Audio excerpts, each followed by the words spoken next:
Tata ng'omwoyo atuuse, ye wabeera w'enjawulo. Tata ng'omwoyo atuuse, ye wabeera w'enjawulo. Yes, hallelujah, hallelujah. Amurugana mukama yebazibe nsenza balaba kumbejja wa Yesu. Lift up your faith altar. Amanyane dobozi yenzo omumbejja wa Yesu NKSM. Mwasize mutya ila mwasibye mutya buli munakadeke jali siromanyi siro abayenza nerisa ngulumiza mukama nti atukomye fennanga tuli balamu. Yes, ompya yakatwegatako wano kumbejja wa Yesu tubaawo nakumanya mukama tutegeera amazima ga mukama. Nga kaseera kano tuli mu ka Bible reading. Yes, tusaba n'obwembeefu laba obubaka bw'osanze likinga, commentinga, oluvannyuma subscribing. Mukama ajja kukola obulungi. Ne wansi eyo tubayo ne videos ennungi. Akaseera kabadde kakyankwatamuuko. Si kaseera naye waliwo embeera ebadde ekyantawanyamuuko naye nga tugenda kuddamu tutambuze programu yaffe eya weeki nga bwe yali naye nga tujja tugenda maaso ne Bible reading yaffe. Mbagala nnyo. Yes, kale katikowola omwoyo wa Mukama. Naye ng'okyobamanya Mukama yasinga okutwagala. Tuli mu kipatabo kyaffe ekipya ekya Yoswa oba Yoswa. So, atwegattako yenna. Ebitabo byaffe eby'emabega twabimala osobola okugenda n'olaba obubaka obwo emabega osobola okufollowinga obulungi. So, katukowoola omwoyo wa Mukama. Omwoyo wa Mukama taata tukwaniriza omukulungi wange, tukwaniriza omusumba omulungi. Jjawo okutegeera kwaffe, jjawo amagezi gaffe, ojjo wamba ekifo kino mu linnya lya Yesu Kristo omwana wa Katonda omulamu. Tugaana egyo emyoyo emibi Mukama taata egitatuganya na kubeera mu kubeerawo okwo, egitatuganya na kutegeera bigambo byo. Taata ekibi kyonna ekibadde kitufugiramu olwaleero tunaaze n'omusaayi gwo mu linnya lya Yesu Kristo omwana wa Katonda omulamu. Twala obufuzi, twala amatendo, ogulumizibwe mu buli kyaffe mu linnya lya Yesu Kristo Mukama waffe. Mwoyo wa Mukama fuga nga tusoma olw'okulembere mu linnya lya Yesu Kristo mwana wa Katonda. Leka tutegeere ebyo bye tulina okutambuliramu, bye tutalina tutambuliramu Mukama taata totuganya bitambuliramu ku lw'ekisa kyo n'amaanyi go mu linnya lya Yesu Kristo omwana wa Katonda omulamu. Amiina era amiina. Mwoyo wa Mukama kulembera. Esule 17. Ne kano ke kaali akalulu ak'ekika kya Manaase kubanga oyo yali omubereberye wa Yusufu. Makiri omubereberye wa Manaase era jjajja wa Gireyaadi kubanga yali mulwanyi kyeyava alya Gireyaadi ne Basani. N'akalulu ak'abaana ba Manaase abalala kaali ng'enda zaabwe bwe zaali, ak'abaana ba Abiyezeeri, n'ak'abaana ba Kereki, n'ak'abaana ba Asuliyeri, n'ak'abaana ba Sekemu, n'ak'abaana ba Keferi, n'ak'abaana ba Semida. Abo be baana ab'obulenzi aba Manaase omwana wa Yusufu ng'enda zaabwe bwe zaali. Naye Zerofekadi omwana wa Keferi omwana wa Gireyaadi omwana wa Makiri omwana wa Manaase teyazaala ba bulenzi wabula ab'obuwala. Na gano ge mannya ag'abaana be ab'obuwala: Maala ne Noowa, Kogula, Mirika ne Tiruza. Ne basemberera Eriyazaali kabona ne Yoswa omwana wa Nuuni n'abakulu nga boogera nti Mukama yalagira Musa okutuwa obusika mu baganda baffe, kyeyava abawa nga Mukama bwe yalagira obusika mu baganda ba kitaabwe. Ebitundu 10 ne bituuka ku Manaase obutassaako nsi ya Gireyaadi ne Basani eri emitala wa Yoludaani, kubanga abaana ba Manaase abawala baali obusika mu baana be ab'obulenzi. N'ensi ya Gireyaadi abaana abalala aba Manaase ne bagirya. N'ensalo ya Manaase yava mu Aseri n'etuuka ku Mikumesaasi, Sekemu gye kiraba.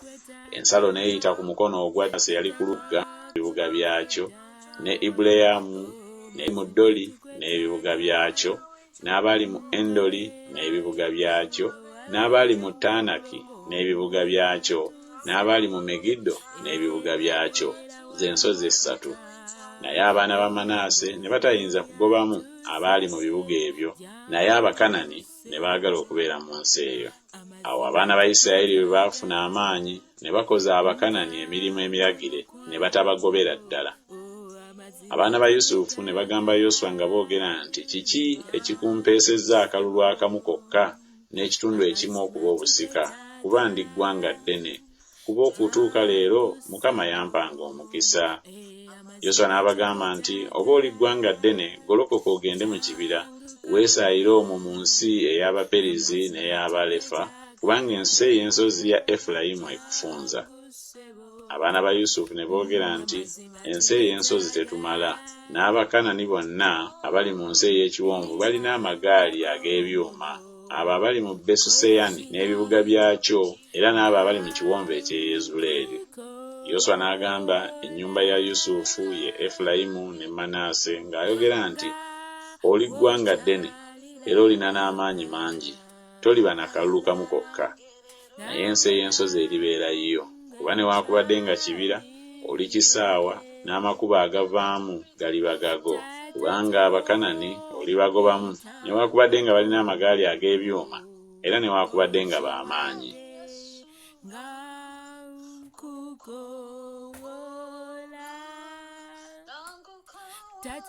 Essula 18. N'ekibiina kyonna eky'abaana ba Isirayiri ne bakuŋŋaanira mu Siiro ne basimba eyo eweema ey'okusisinkanirangamu. Ensi n'egyemulukuka mu maaso gaabwe. Era waasigalawo mu baana ba Isirayiri ebika 7 ebitannagabaana busika bwabyo. Yoswa n'agamba abaana ba Isirayiri nti mulituusaawo okugayaala okuyingira okulya ensi Mukama Katonda wa bajjajjammwe gye yabawa. Mwerondera abantu 3 buli kika, nange ndibatuma, nabo baligolokoka ne batambula mu nsi yonna, ne bagiwandiika bwefaanana ng'obusika bwabwe bwe buli, ne balyoka bajja gye ndi. Era baligigaba ebitundu 7. Yuda alibeera mu nsalo ye ku luuyi olw'obukiika obwa ddyo, n'ennyumba ya Yusufu eribeera mu nsalo yaabwe ku luuyi olw'obukiika obwa kkono. Era muliwandiika ensi mu bitundu 7, ne muleeta gye ndi bye muwandiise, nange ndibakubira obululu wano mu maaso ga Mukama Katonda waffe. Kubanga Abaleevi tebalina mugabo mu mmwe, kubanga obwakabona bwa Mukama bwe busika bwabwe. Ne Gaadi ne Lewubeeni n'ekitundu eky'ekika kya Manaase baamala okuweebwa obusika bwabwe emitala wa Yoludaani ku luuyi olw'ebuvanjuba, Musa omuweereza wa Mukama bwe yabawa. Abantu ne bagolokoka ne bagenda. Yoswa n'alagira abo abaagenda okuwandiika ensi ng'ayogera nti mugende mutambule mu nsi yonna, mugiwandiike, mukomewo gye ndi, nange ndibakubira obululu wano mu maaso ga Mukama mu Siiro. Abantu ne bagenda ne bayita mu nsi, ne bagiwandiika buli kibuga mu bitundu 7 mu kitabo, ne bajja eri Yoswa mu lusiisira mu Siiro. Yoswa n'abakubira obululu mu Siiro mu maaso ga Mukama. Yoswa n'abagabira eyo ensi abaana ba Isirayiri ng'emigabo gyabwe bwe gyali. Akalulu ak'ekika eky'abaana ba Benyamini ne kajja ng'enda zaabwe bwe zaali. N'ensalo ey'akalulu kaabwe ne kasookera wakati mu baana ba Yuda n'abaana ba Yusufu. N'ensalo yaabwe ey'obukiika obwa kkono yava ku Yoludaani. Ensalo n'erinnya ku muyegoyego ogw'e Yeriko ku luuyi olw'obukiika obwa kkono, n'erinnya mu nsi ey'ensozi ku luuyi olw'ebugwanjuba, n'enkomerero zaayo zaali ku lukoola olw'e Besaveni. Ensalo n'eva eyo n'eyita n'etuuka ku Luzi, ku muyegoyego gw'e Luzi ye Beseri ku luuyi olw'obukiika obwa ddyo. Ensalo n'ekka ku Atolosuwaddali, n'olusozi oluli ku luuyi olw'obukiika obwa ddyo olw'e Besukolooni eky'emmanga. Ensalo n'ereetebwa ne yeetooloola ku luuyi olw'ebugwanjuba n'egenda obukiika obwa ddyo ng'eva ku lusozi Besukolooni ekiraba obukiika obwa ddyo, n'enkomerero zaayo zaali ku Kiriyasubaali ye Kiriyasuyalimu, ekibuga eky'abaana ba Yuda, olwo luuyi olw'ebugwanjuba. N'oluuyi olw'obukiika obwa ddyo lwava Kiriyasuyalimu gye kikoma. Ensalo n'ebuna ebugwanjuba, n'ebuna oluzzi olw'amazzi ga Nefutowa.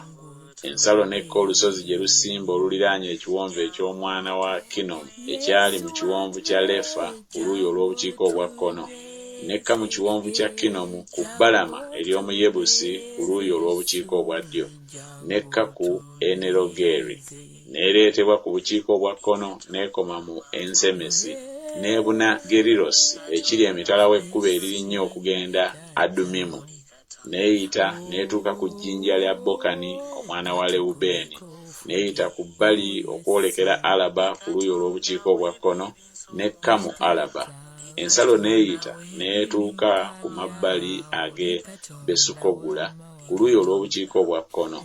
N'enkomero z'ensalo zaali ku kikono eky'obukiika obwa kkono ekyennyanja ey'omunnyo Yoludaani we gufukira.